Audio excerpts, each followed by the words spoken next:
thanking everyone for being here. It really means a lot to me and to everyone on the board that there are so many people here who are in support of classical education.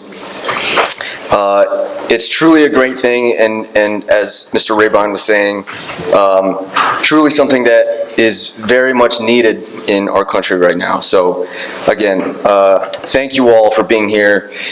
I personally would also like to thank all the members of the board for bringing me along. I'm constantly blown away by how above and beyond every single one of them is willing to go to make this thing happen. And I'm so honored and humbled to be a part of it. So, thank you.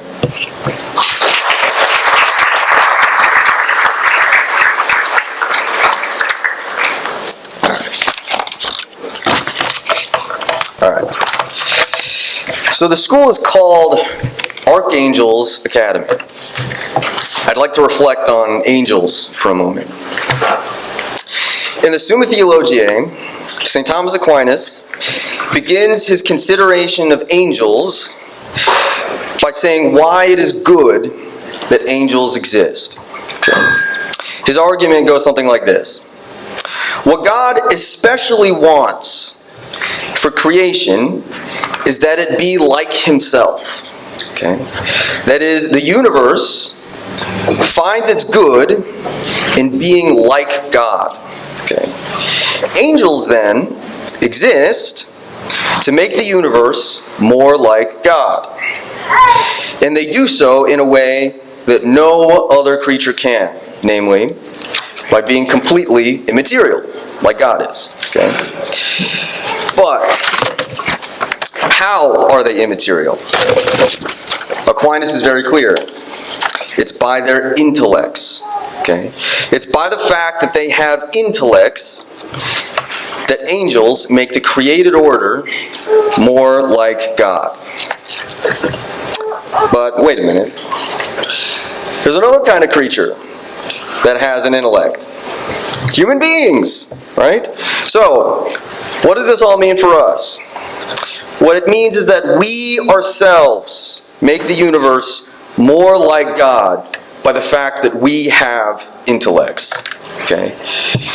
As human beings then, as creatures with intellects, we have a duty to do everything we can to perfect our intellectual powers. Because in doing so, we contribute to the good of the entire universe as a whole. Okay? Now, enter the very aptly named Archangels Academy. For the highest among the archangels is none other than Saint Michael, whose name, Mikael, when translated into Latin, is our motto, Quis ut Deus. And quis ut Deus means, of course, who is like God. Right? By our very name, then, what we pledge to do with the help of the angels is to help students fulfill their duty as human beings, as creatures with intellects, to contribute to the good of the entire universe by making it more like God.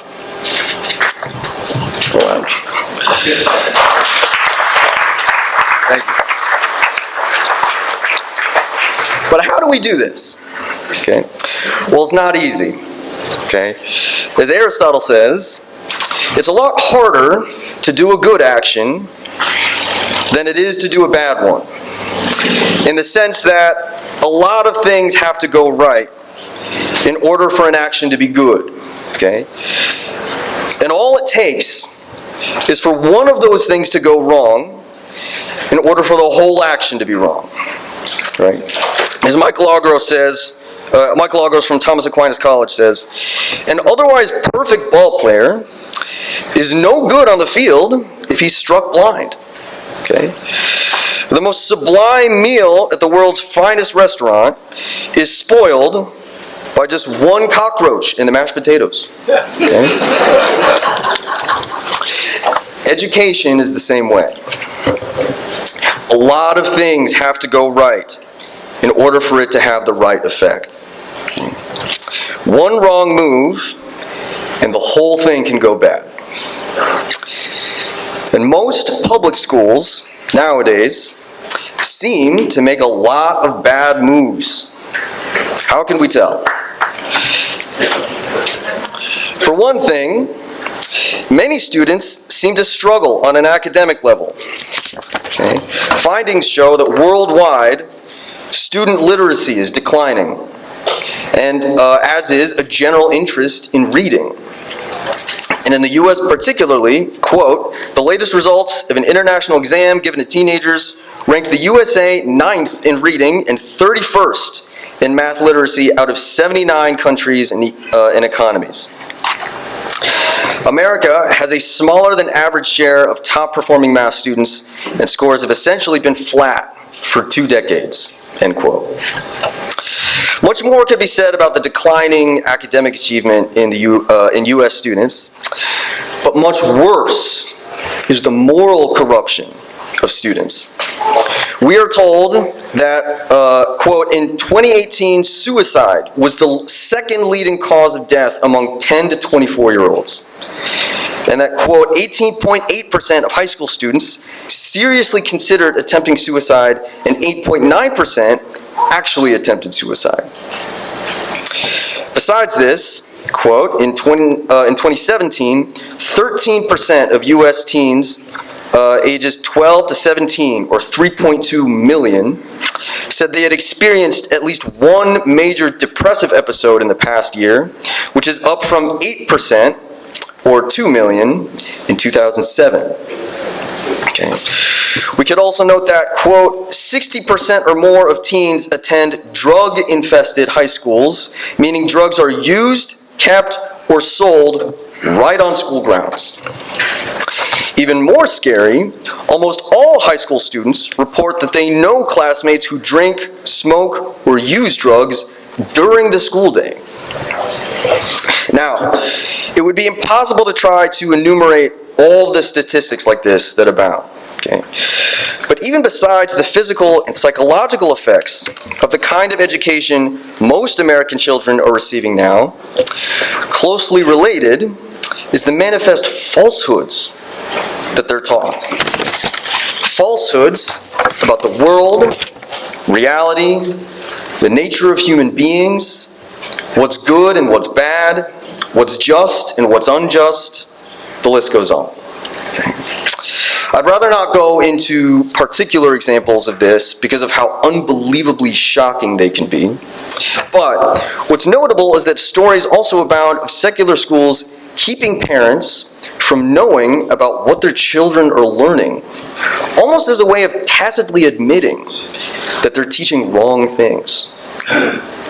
It flies in the face of the fundamental notion that parents are the primary educators of their children. Okay? School teachers merely act in loco parentis, in the place of the parent. They are the secondary educators of the children. Many parents then are rightly outraged when they hear about the kinds of horrifying things their kids are learning at school. So, what's the solution? Is there an alternative? I, along with the founders of this school and many others in the country, firmly believe that there is, and it's called classical education. Now, it would probably take too long to run through everything about classical education, but we can at least discuss what it means. What I've found is that what is usually meant by classical education is liberal education. Now, hold your tomatoes, okay? Let me explain what I mean by liberal, right? It doesn't mean anything political here. Liberal comes from the Latin word liber, meaning free, okay? A truly liberal education, then, is one that makes someone free. Free how, we might ask? Okay.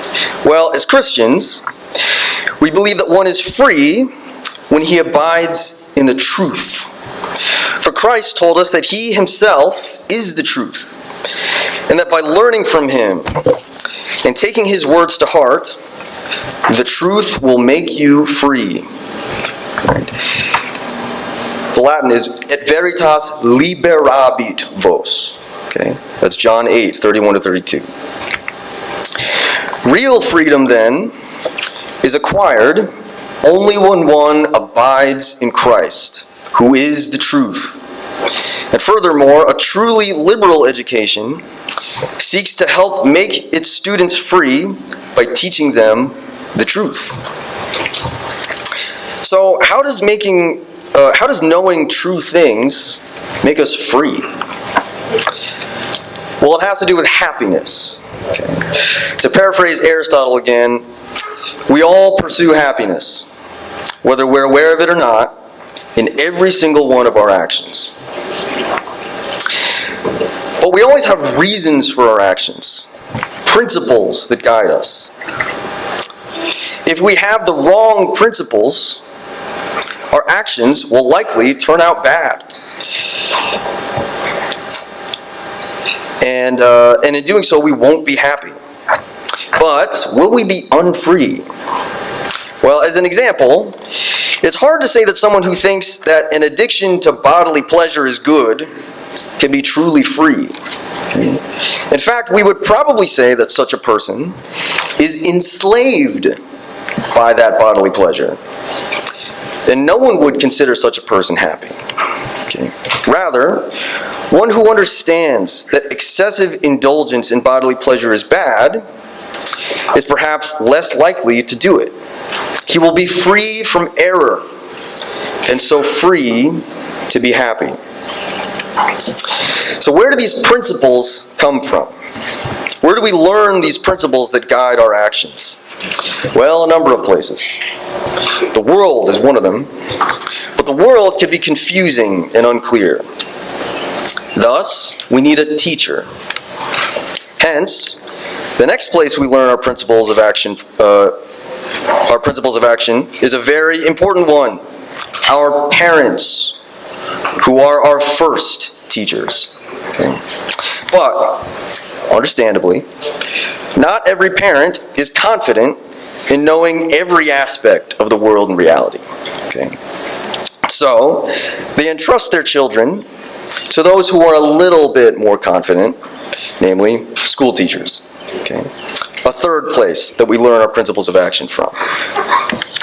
So then, it's part of the job of school teachers to cooperate with the parents of children in leading them to human flourishing, their happiness. Therefore, it belongs to a liberal education, which involves both parents and school teachers, to inform students of the right principles so that they can be free from error and free to be truly happy. So in sum, a good education, which is a truly liberal one, will inform students of the right principles by which their actions are guided to true human happiness, which is only found in God. It is only when they are not impeded by error that they can be free to pursue this happiness. That is why it is called liberal education. It's called classical, as far as I can tell, because it makes use of classic works. Works that man has regarded as containing the wisdom of the ages for as long as they've been around. Okay? It ought to be no surprise then that the Catholic Church holds this type of education in such esteem, because it encourages the students to see that there is great wisdom in those who came before him, which is the Church's modus operandi. Just about everything about what the Church is and how the Church acts is informed by those who have come before us, principally Jesus. That is to say, the Church heavily relies on the passing on of its culture from one generation to the next. Okay. As Catholics, then, when we educate our children, It is right that we do not teach them to spurn the ideas of the past simply because they are of the past, as many secular schools would do. Okay. Rather, it's imperative that we show the young that our forefathers, both in the church and otherwise, are to be esteemed, that they were in many ways, oftentimes, better than we are, and that even if they weren't always better, what they have to say about the world, about reality, the nature of human beings, and so on, is important and worth knowing. I said before that the right moves have to be made in order for a child's education to have the right effect. Well, classical education has the benefit of being defended by the church throughout the ages. In fact, it was in many ways developed by the church. We might even say that a classical education done well is by nature Catholic. And classical schools that are non-Catholic, although they may be great schools in many respects, are in a way incomplete. So at Archangel's Academy, we are not only classical, but we are unabashedly Catholic. And so seek,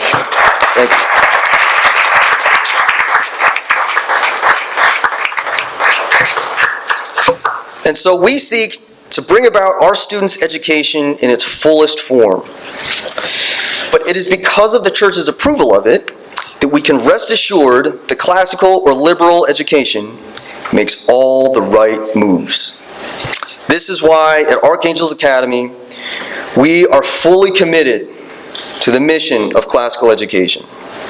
We see that it is the mode by which we can help students fulfill their duties as human beings and perfect their intellects to help make the universe more like God, just as the angels do. I, as the headmaster of the school, would like to assure everyone here that we are dedicated to the promise that we will do everything in our power as an institution to bring that about. Thank you.